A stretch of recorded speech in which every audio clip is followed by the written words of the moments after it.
Oh, I just road cruised a little garter snake. He sees me coming. Hey, buddy. Man, that's really colorful. I always wanted to see one at this spot. I saw one like last year that was very, very high blue. This guy's in the shade though, so it doesn't look as cool, but I'll get a better look in the sun. Very nice. All right, well, I caught the little guy. It's actually not that vibrant blue. It's almost like, I want to say a bluish green, very, very light teal color. Still's got a yellow stripe, but pretty garter nonetheless. I'll release it after some photos. All right, the next snake I believe is a dead pygmy. Don't see any signs of injury, but it hasn't moved an inch.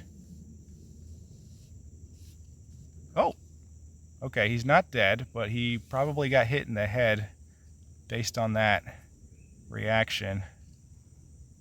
That's a bummer. He must have got hit like a few minutes ago. I don't know if it's going to respond and recover from that, but I saw a snake last night that had that open mouth thing, had the same problem. That's a bummer. Yeah, I posed this guy for some photos, but I'm pretty sure this snake is going to die very soon. It must have got hit in the head and it has some kind of brain damage. I'm going to very, very carefully try to collect this guy and put it in a plastic bag so I can donate it to UCF. That's a bummer. It's a really colorful pygmy. Not even a few minutes after I collected that pygmy, which I will keep an eye on, I found this eastern rat snake just chilling. You can see how its body is all crinkled. This is actually a behavior that makes them appear like a stick so that predators don't find them. But when they're like this, they're a lot easier to get hit by a car. Fortunately, this guy is definitely not clipped. He's completely fine. Very pretty snake. I've seen quite a few of these guys over the last couple of days, and this is the oldest one, even though it's only like maybe 2 feet max. But it has all the adult coloration right now. I'll get it across the road safely. Just slowly starting to move. All right, let's get you across the road, buddy. Hi. You're a pretty rat snake. Please don't bite me. Yeah, look at you. Very nice. This is a property I've actually never seen a rat snake on before, so that's pretty cool. Very observant snake. Get you across the road. No!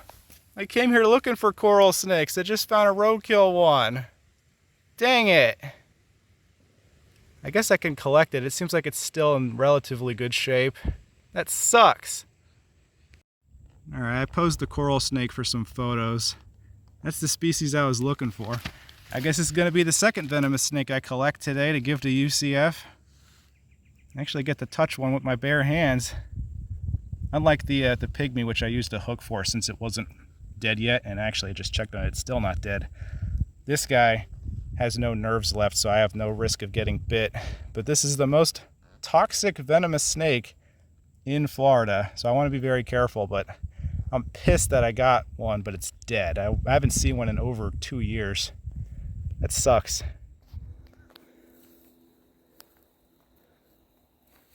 Sorry to disturb you, buddy. That guy's big. He's like 2 feet long.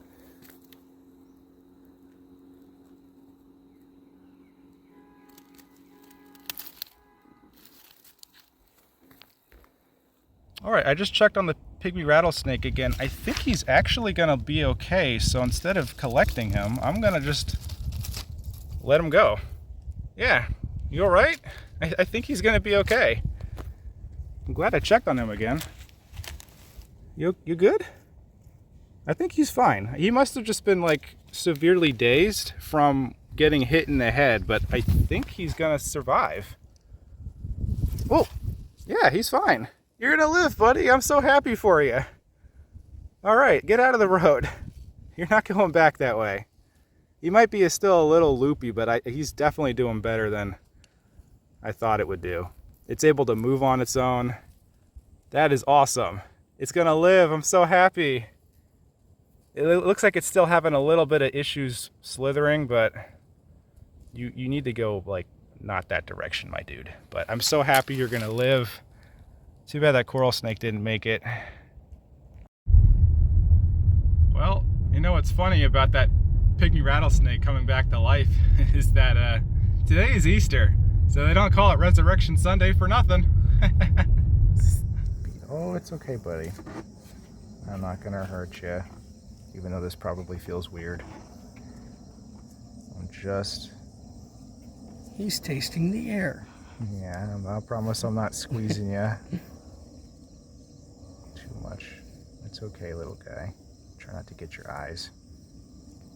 I know this probably feels weird, but...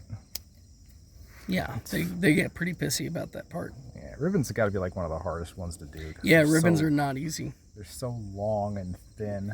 All right, so that last clip that you guys saw was UCF students training me on how to swab snakes for snake fungal disease. I am not a student, however, I've been instrumental to their research on snake fungal disease. And so now I have all the gear that I need to do it myself to help their research. And then I'll do lesion scoring as well, which I'll explain in a bit. So now, obviously, I need a snake. All right, so now I have a snake. This is a baby ringneck. It should be pretty easy to swab this guy because it doesn't have a whole lot of body. So what I'm gonna do, we're gonna do a back and forth motion on all parts of its body without hurting it. It needs to be a little forceful just so that I'm actually making good contact and potentially getting snake fungal particles from the snake onto the swab. I promise I'm not hurting this guy. Of course, it's not super easy because of how small they are, but let's do it right here. And while I'm doing this, I'm also looking for potential lesions on the body. I think there's a little bit of a lesion right there, some kind of bump. So I'll give this guy a score at the end when I'm done swabbing him. All right, there we go. You know, on a bigger snake, there's a way to do it where you probably like put it underneath your knee and hold it. With a smaller snake, it's not as easy. There we go. Now I can move around. All right, I'm done swabbing that ringneck. So the sample is in here. I'm gonna go put it in my container, which will have to be frozen. All right, so there's my first sample of snake fungal disease, which hopefully the snake doesn't have it, but it did have quite a few lesions. So I'm gonna go show off how I lesion score. Okay, so I don't know how well you can see it because he is quite small, but I'm seeing lots of bumps all over his body. These little cuts are probably lesions that could be snake fungal disease related, but snakes have more than one pathogen that can get on their body, so only way to tell is obviously to analyze the swab. So lesion scoring, there's a score of 0 if there's no lesions. You're not getting a score of 0, little guy. A score of 1 would be anywhere between 1 and 5 lesions. I believe this guy has more. 2 would be 5 and 10 lesions, and 3 would be any above 10, or a single lesion on the head or the cloaca. Now this guy does not have lesions on the head or cloaca, so I'm probably going to give this guy a score of 2, but it could be a 3 based on how much bumpiness I see on the body. I'll give him a good look over and then we'll determine that. Alright, here's one last look at this little ringneck. Thank you for putting up with me, buddy. Hopefully you don't have snake fungal disease. You're really young, so I would hope that you don't have that problem, but we're gonna go release you now. Right over here. Thrive and make baby ringnecks when you get old enough. Well, this is a surprise and a bummer. The next snake that I found is a road-killed baby mudsnake. This is a species I've only ever seen once, and they're one of the most coveted snakes that people want to see in Florida, and you can see why. Their bellies are just absolutely gorgeous. They're also one of the larger snakes in Florida. They get well over 5 feet long. This one was probably hit well over an hour before I found it. I cleaned it up with water and got rid of a couple of bits of sand and ants that were on it.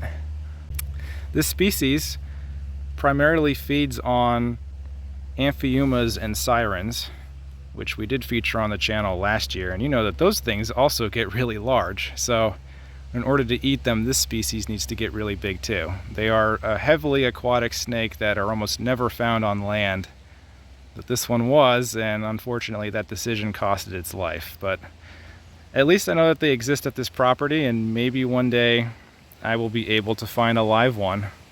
That would be really cool.